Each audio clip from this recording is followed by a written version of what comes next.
The movie I watched today was Scream 7. I was very hyped for this movie because not only we get Nav Campbell as Sidney Prescott, whoa, my bad, Sidney Evans now back. We also got Matthew Lillard as Stu Macher back. We got David Arquette as Dewey Riley back. And I forgot the actress's name, but wait, never mind. I'll get that to a second. Gotta restrain myself for now. Scream 7. I was hyped for this movie. I was ecstatic because my favorite movie of all time is the original Scream movie. I love the Scream franchise so much. And obviously, in my opinion, the weakest link in the series so far is the third movie. And I was like, what if it's bad? Just hypothetically, what if it's bad? Then I was like, it would probably be better than Scream 3.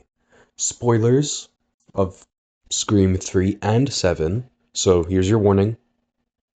I'm giving you a warning. Like, this is your time to, like, click off the video, watch the first two movies, then the third, then the fourth, then the fifth, then the sixth, and then the seventh. Don't watch it in theaters. It's a waste of money. That's my opinion. I just have an opinion. But do not. From my point of view, just wait until it's like a DVD or something. In Scream 3, there's new characters, obviously. Sydney is wearing her eternity letters that Derek from the second movie. Just spoilers from all the movies because it all connects. I'm gonna yap. I'm gonna go full nerd. So there's warning for that. So in the third movie, there's new characters and there's a director and like senior director or he's stand-in director. I don't know what the fuck he is in the movie. He could be the scriptwriter. I don't know. His name is Roman Bridger, and there's the classic. Oh, this guy dies. This girl got gutted. All this, all that, you know. And oh my god, the voice changer was so stupid. At that point, it was unrealistic. If they did that now, oh my god, everyone would love Scream 3 because it's if you made a movie like that nowadays, that's so realistic. Because like you can copy anyone's face, anyone's voice, anyone's fucking everything about them, right? And say it's that they did that. You can make celebrities sing songs because of AI now. Scream 3 would have been like loved, I'd say. The voice changer at least, if it was made within like a year ago, let's say.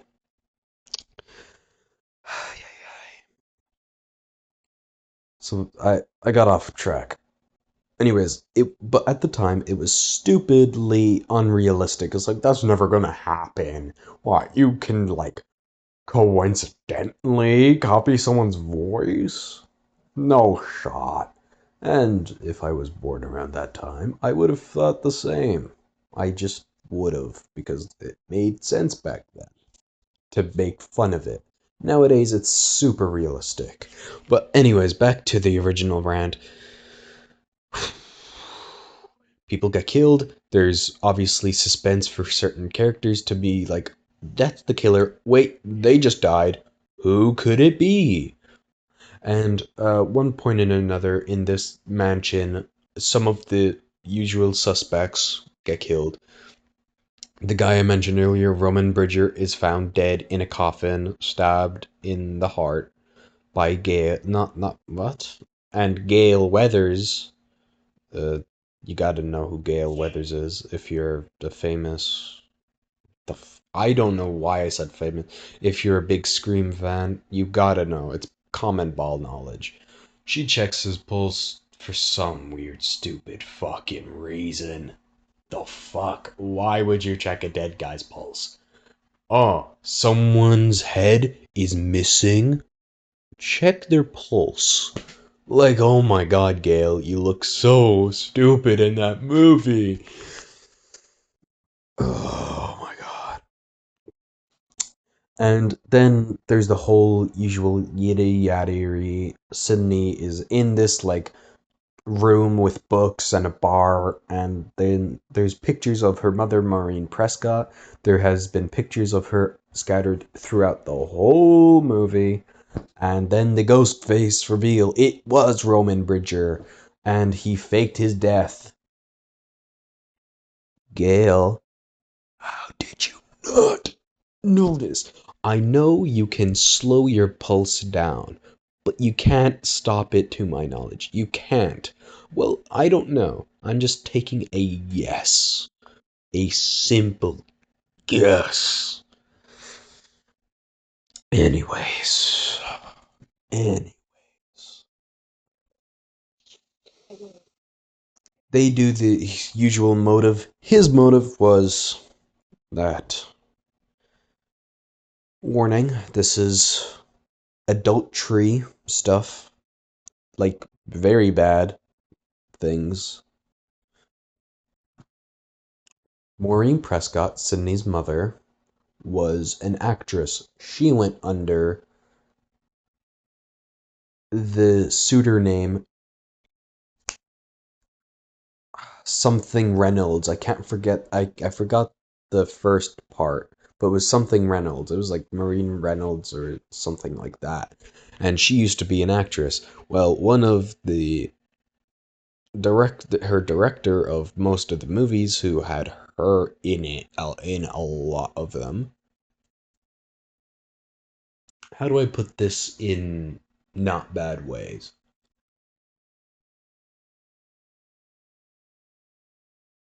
Forced himself upon her, and she got pregnant and gave birth to Roman Bridger, which would make him Sydney's half brother. Like 20 years, 19, whatever, doesn't, I don't know. He visits Maureen.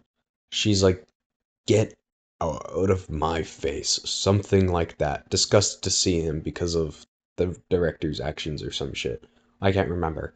And so he started following her, recording her cheating on Sydney's dad. Um, it was I forgot her dad's name. I I don't know. If I read it, if I like was on a game show and was like, what was Sydney's dad name? And it gave me names, I'd be like, that's it. I think it was Neil.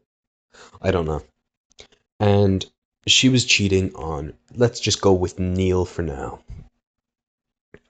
With um Cotton, Weary Cotton, the guy who was framed for killing and forcing himself upon Sydney's mother, but that was planted. He was framed, and Roman Bridger recorded it all and shown it to Billy Loomis and Stu Macher, the original killers. And that's why Billy knew what Sydney's mom did, and I don't know why Stu tagged along with the horrible act, and I'm not sure how that writing got past the Weinstein brothers because they are both fucking horrendous. They're fucking ogres. If you do not know the Weinstein brothers, oh my, you're lucky. You are just lucky. Like, oh my god, be lucky. You're lucky. Super lucky. Anyways, And they like killed their friends, tried to kill Sydney, get fame from it. Sydney kills them. It's a whole thing. That's bad. Now let's get into Scream 7. Spoiler warning, if you're gonna watch the movie at home or at the theaters or whatever, this is your warning. If you keep watching it, it's like, you ruined it for me. Don't fucking blame me. I'm putting the spoiler warning here. I'm giving you like a good minute, alright? Alright, spoiler warning is over. Click off now if you want to watch the movie. And then come back to see my points and be like, that's fair. Anyways, Scream 7 starts off with an amazing opening. It was seen everywhere in all the trailers. It was this old YouTuber, he was like a prankster or some shit, and this girl. I don't know how to explain the opening because I only know how to focus on the stupid parts, but the opening was not stupid. It was just, it was good. It was the best part because it always is. So basically, there's this like motion activated scream stab within universe motion tracking dummy, basically like a spirit Halloween decoration that follows you where you go, and it says lines and it raises its right hand with a knife in it. Yay, pretty cool. And then Scott, the man, the guy, the girl's boyfriend, forgot her name. It was said, I just plainly forgot because it's the opening kill, right? I just remember hearing Scott because he did because it's the opening scene of a Scream movie. He obviously dies. The only Scream movie which I'm pretty pissed with that doesn't follow the formula is 5. Fuck you, 5. Whoever wrote that script, fuck you. I respect it for taking the swings. Just no. If you know, you know. Anyway, he dies. Pretty gruesome death. Pretty cool. I liked it. The one thing I do not like about any of the kills was the CGI blood and guts. It looked so bad. It was horrendous. It was... So, Ghostface, right? The killer. Stab, stab, stab. In the head. Then he's dead, obviously. And then, girl. We're just gonna call her girl because I forgot her name. She's like attacking him, running away. Whoop, whoop, whoop, goes up the stairs. Hits him with the light dick, and pushes him over the railing. She grabs on of the fucking chandelier, hangs there. Why push yourself over? I get it. Big, strong person fucking trying to kill you, right? Do what you can, I guess. And like, she. Sorry about that. Wasn't expecting that. Where was I? That caught me off guard. Oh yeah, she falls down. He turns around because he fell down, got knocked out for like a split second or some shit. Turns around, knife up, she gets stabbed, and like she pulls the knife out of him. Her, you get it, right? She like wakes up. He's pouring gasoline everywhere. The building's on fire. He pours gasoline on her, gets a match, lights her on fire. The house, by the way, was Stu Macher's house, or a replica. I think the Scott, the man, said it was a replica. All right. Bit weird. Why not stay in the real deal? I don't get it. My bad. Whoopsies. The house is on fire. Ghostface walks away. Then we get to see Sydney. She's got three kids, two girls and one boy, I believe. The main kid, the oldest kid, is Tatum, named after her best friend. The other two kids, this was explained in the movie, are with her husband, Mark. Go away. Mark's mom, if I remember correctly, or a nanny they hired. One of the two. Look, Sydney, rich because of all the movies, the lawsuit, the book. She's a superstar and all that. And uh, we're just gonna. Then we meet uh, Tatum in her room. She hears something from her window. She's like, "What's that?" And the directing. Look, Kevin, if you are somehow seeing this, I'm sorry. I love you because you created the original script. Your directing isn't that good. And if you're like a Scream fan like me, you're like, what the fuck, you dick? He's doing what he can. And I know, sorry, I know, I know. But take it into consideration. Scream 7 is the second, number 2 movie Kevin Williamson has ever directed. Before Scream 7, only one. One movie. Not that much experience, is it? Now, he's great at writing because in this movie, this is the biggest compliment I can give it. Oh, the ideas, I saw where he was going with it, but the directing, the pacing, the the seeing like the feel that you're supposed to feel, not there. For me personally, it's just not there. It's gone. He blew it away. So we cut back to her. We go to her room. She's like, "What's that?" It like she goes to her window, looks to her left. It was nostalgia baiting because her boyfriend, his name is Ben. He crawls in and he goes, takes his jacket off or some shit, and he recreates what Billy Loomis did in the original movie. Climbs through the window. He's like, I was watching TV and Stab came on, doing the finger gun things. He's like, reminded me of you. They kiss.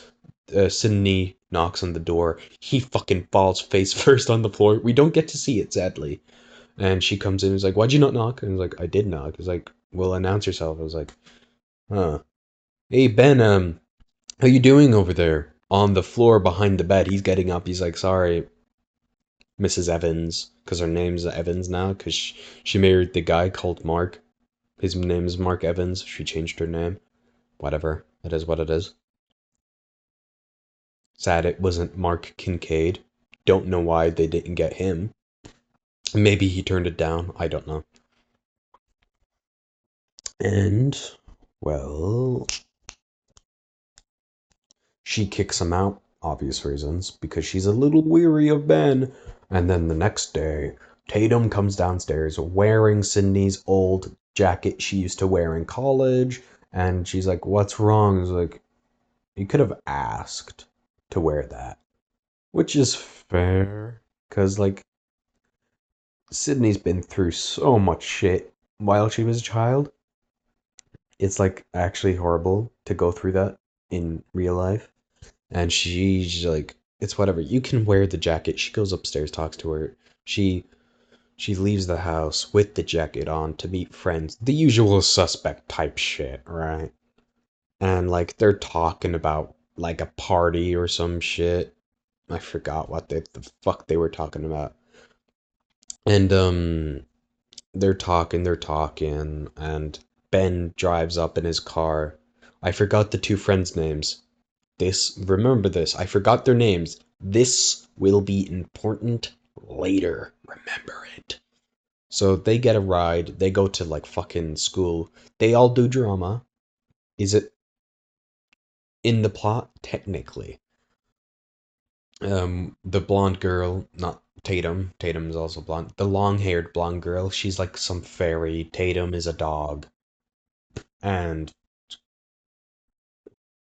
the other girl, we're gonna call her Bun because like she has those two circular buns on her head, and we're gonna call like the fairy girl Princess because princesses and fairies and all that crap. Or some shit. I don't know, gang. And oh my god, like Tatum can't see within the costume. She goes down the stairs, falls. Fucking princess whams into her, and the person who controls like the lasso thing that's attached to her that keeps her in the air rams her into a fake wall. Like, dude, you rehearsed this probably 5 times and you're still so bad. And like she obviously is a little pissed at him. Fair. It's like whatever.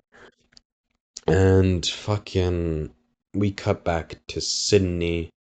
She gets a call from an unknown number. She puts it on speaker. She answers it and she's like, "Hello." It's like, "Surprise." Or "Hello, Sydney."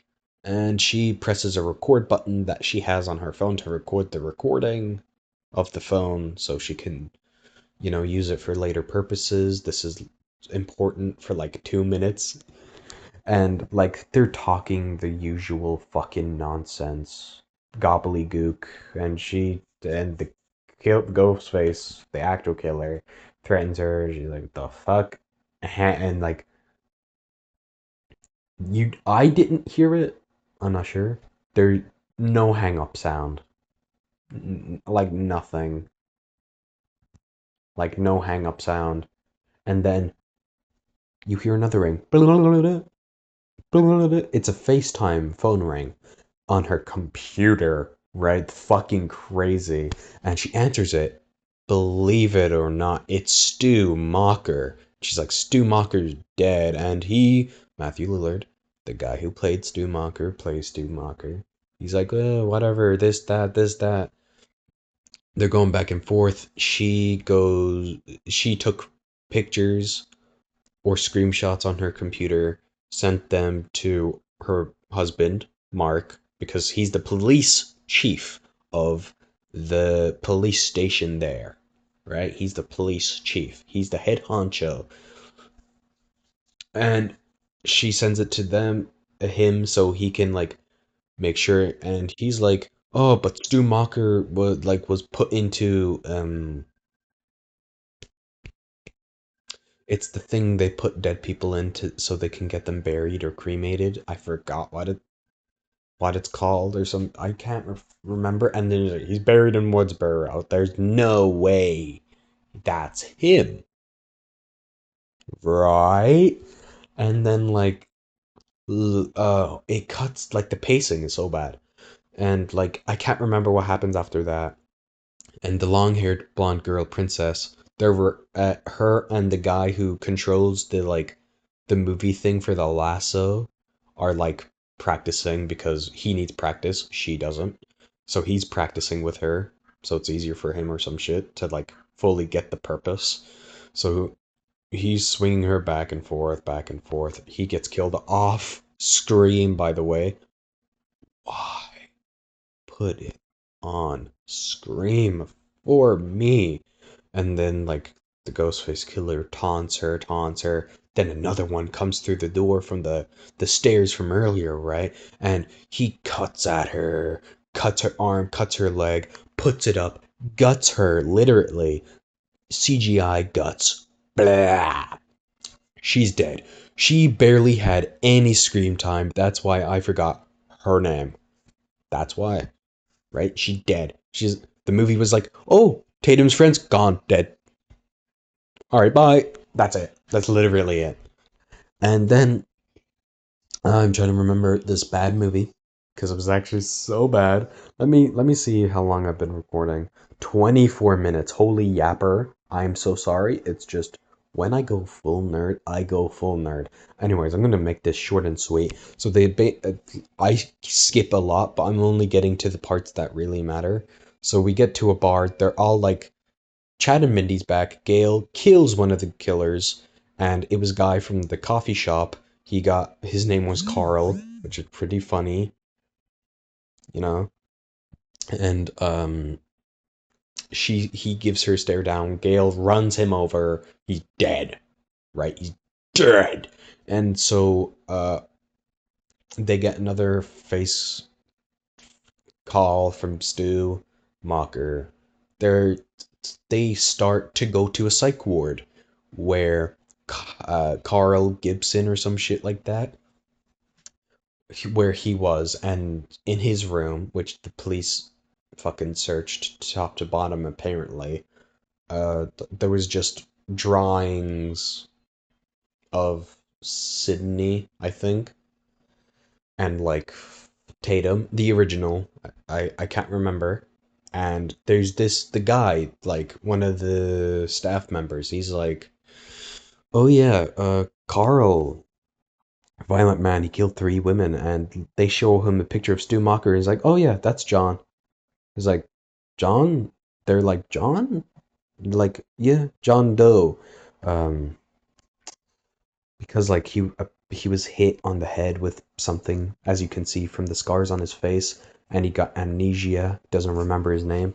He was on the streets for a while and snapped at a girl. That's why he was here. Him and Carl were great friends, great friends. It's like, where is he now? It's like, he was released. John Doe, he was released. Which would, and they showed him a picture of Stu Macher, right? I was like, he's alive. And yeah, yeah. So, and like, oh yeah, I forgot to mention this. This part's like kinda important because this introduces one of the characters at the coffee shop that Sydney owns and works at. Who pays her? The government, dumbass. And fuck, there's a kid called Luke and her neighbor called Jessica. Started with a J, anyways. And they're there. He's a creepy horror fan. He is obsessed with Sydney. He knows everything, and he called Sydney Prescott, not Sydney Evans, and like Jessica, Jennifer, whatever. We're just gonna call her Jess, right? Don't matter to me. Jessica, Jennifer, whatever the fuck, right?